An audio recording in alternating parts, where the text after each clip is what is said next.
No. I think what's disgusting is I think you're a hypocrite. I don't know what you're being paid to give Islam a bad name. I think you're a hypocrite. Yeah, it's all about the dollars, Maria. I oppose the sexualization of children because somebody just given me 50 quid in my back pocket. Yeah. What is wrong with the headscarf?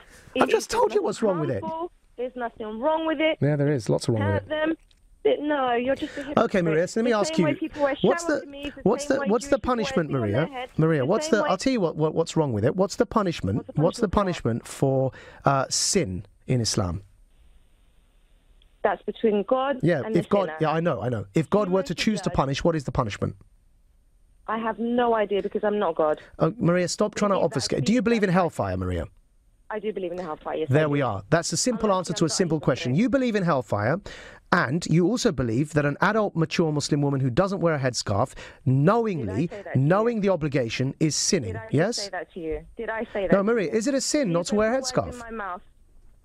That is between God and the sinner. Yeah, but you believe in you believe in hellfire, and if God... I do believe in the hellfire. Yes, and if God can... whoever enters the hellfire would be of God's choice. You're right. And so if people are in hellfire, what happens to them in hell? Maria, what happens to people in hell, Maria? Maria, please answer that question. What happens to... Maria, are you going to answer the question or not? What happens to people in hell? Hell is, I think even a one-year-old could tell you what hell is. I don't know. Tell me, what happens to people in hell? Hell is fire. Fire. People burn, yeah? Yeah. Right.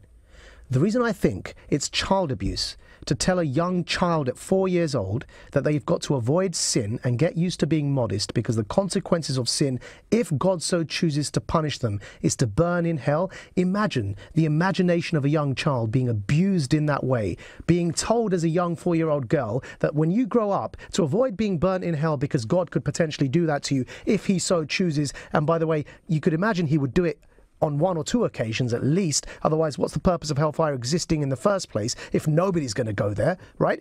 It's abuse to tell a young child at 4 years old that that's what they have to fear, so they have to get used to, in your own words, when they grow up, to covering their hair so they can avoid that punishment.